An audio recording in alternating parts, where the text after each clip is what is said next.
Today, we will be discussing fielding the pull.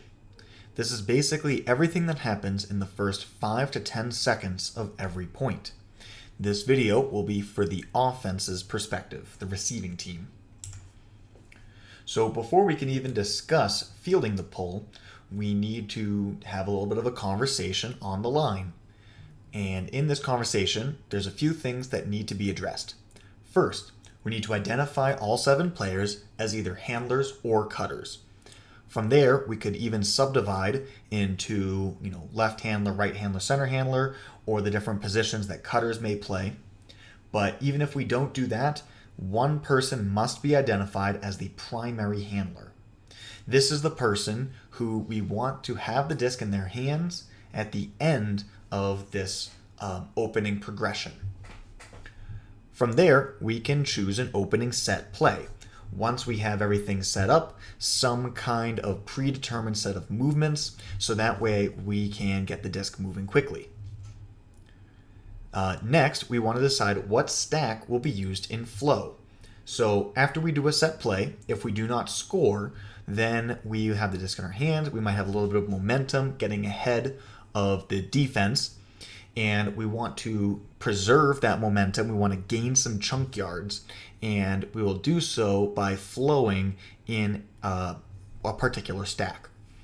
The stack that we use for a set play does not have to be the same stack that we use in flow, but we want to make sure that whatever we do, everyone is aware up front so people are not stepping out of position. Next, we want to identify notable threats from the opponents. So, have they been running a lot of zone? Do we want to consider doing something different if they were to throw a different style defense on us? Do they have a particularly strong defender who is or is not on the field? Could that change the way that we play? We also want to discuss wind or other conditions that may exist. The wind could be really strong, which could make certain areas of the field easier to attack and certain areas harder to attack. There could be rain or cold that could make it difficult to execute certain things. But no matter what we talk about, it is important that we're having fun, joke around, take a little bit of the stress off, reduce some anxiety. At the end of the day, Ultimate is a fun activity, and if we're all angry and pissed off before every single point, then we're not going to have any fun, and that mental block will make us play worse no matter what. So take it light, take it easy in every situation. So let's talk about a few pertinent rules. All of these rules are about how to start a point. Basically, depending on the various things that can happen with the disc after the disc is thrown in the air for a pull, where does the disc come into play? And so starting with the obvious one, 9.B6A and 9.B7, when the disc comes to a stop inbounds, whether or not it was caught, the disc is live in that location. So if someone catches the disc inbounds, the disc is immediately live right where they caught it. So play just begins. If the disc is rolling on the ground, whether it stops by itself or someone taps it to kill its momentum, the disc can be picked up in that location and play immediately begins. Okay, all the rest of these are for when the disc does not stop in bounds. So 9.B.6, B, and C. If the disc touches the ground in bounds before rolling out of bounds, the disc is brought into the closest sideline. Okay. Now, the difference between B and C is specifically when the disc rolls out in the end zone. So if the disc was touched by an offensive receiving player, then the disc has to be brought into the closest spot in the end zone. But if the disc was not touched by an offensive player, you bring it up to the front of the end zone. So that could be as much as a 20-yard difference. So next, 9.B.6D2. If the disc first contacts the ground out of bounds, it can be brought to the center of the field by calling brick or middle. So the brick mark is in the center of the field laterally, and is 20 yards in front of the beginning of the end zone. So anything from that brick mark towards the end zone and through the whole end zone, anything in that zone can be brought up to the brick mark. If the disc had never made it as far as the brick mark, you should call middle, and then you bring it to the middle of the field in line with where the disc went out, which you'd call middle when it's an advantage relative to calling brick. And then last, 9.b.8, if an offense player touches the disc before it touches the ground, it is a turnover and the pulling team gains possession. So if the disc is coming towards you and you're not sure whether or not you can catch it, don't try, because if you screw up, it's an automatic turnover. It is better to just go for the safe play and let the disc touch the ground before picking it up. Right, so as I was talking about, we have the brick mark. It is 20 yards away from the front of each end zone. So let's say that the black team is pulling and the disc goes out of bounds anywhere over here, okay, behind this brick mark. You can bring it up to the brick mark. Okay, if it were to go out of bounds before it even gets to the brick mark, you would call middle, and then you could bring it up in line with where it went out, but in the center of the field.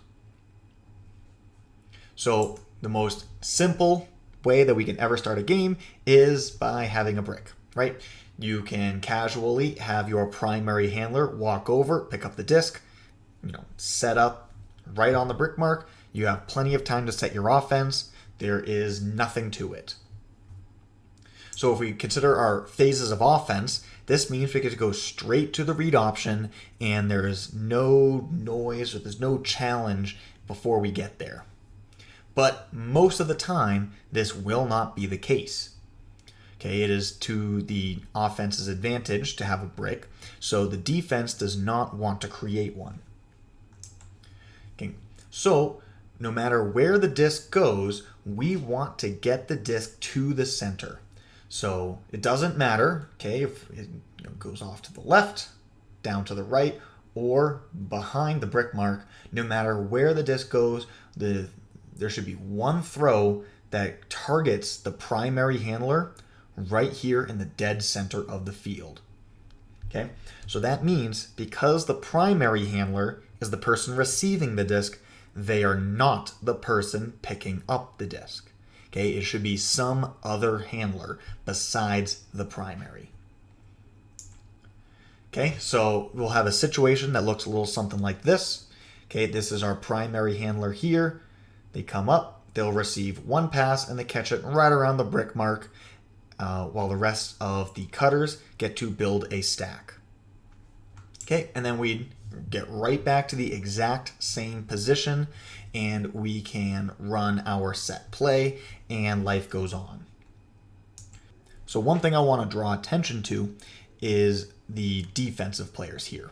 So this guy did the pull, so he's going to be a little slower getting off the line than all the rest of them. But all these guys generally come in about shoulder to shoulder with each other, so it's like this big wall that collapses in on the team. It can be a great temptation to try and do a couple give and goes or try and milk it for a couple extra yards. But because this wall of defense is coming in so quickly, it is very unlikely for us to get a lot of value from it. In years past, we might, have this primary handler get the disc, and then he would immediately throw it to this guy here. He might run forward, throw it sideways, and then the defense collapses on us, and now we're stuck with the disc on the sideline, and we gave the defense a free advantage. We don't want that. So once the primary handler has the disc in their hands, even if the defense isn't on us immediately, it is better to hold and wait for the defense to set up such that we can react accordingly.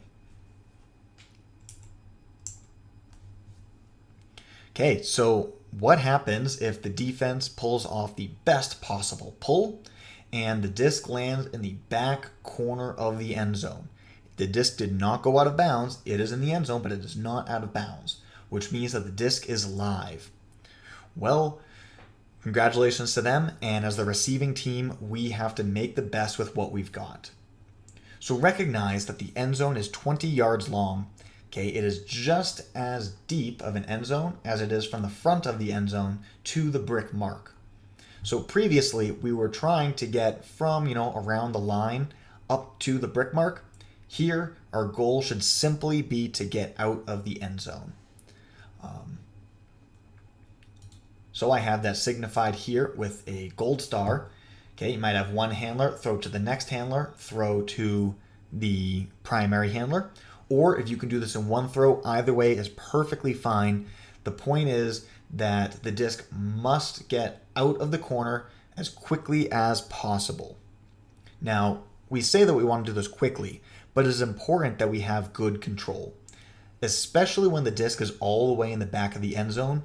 As offense, we may be so much more stressed out because of the dangerous situation, but we should also recognize we have another 2 or 3 seconds before the defense is able to get on us, right? Because they have so much farther to go. So it should not cause us to freak out. Instead, just focus on the goal. We're no longer trying to make it to the brick. All we're trying to do is get to the center on the line. That is good enough because of the great move that the opponents pulled against us. So now let's watch a couple examples. In this game, the Buzz Bullets always opened up with a side stack. So we're going to see 3 different examples of how they open with this formation. Always leading by getting it to their primary handler.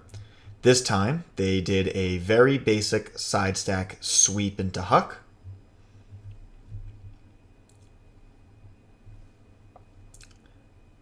This time, they're going to start in the exact same way. They're going to set up with a side stack, get that first throw off to that primary handler, and now they run a different kind of look, working up the different side. And then on this third example, okay, once again, they're setting up a side stack, getting off to the primary handler, and this time they switch into a dominator look. In all 3 situations, they start off with the primary handler, and then they go into their preset play. Now, Sub-Zero, on the other hand, every single point has a very slow, non-explosive opener. See, they're going to line up with a vert stack, get it to their primary handler, and then just sit and look for natural cuts with just a normal flowing vert stack. Both work great, and in fact, in this game, Sub-Zero wound up winning 15-13.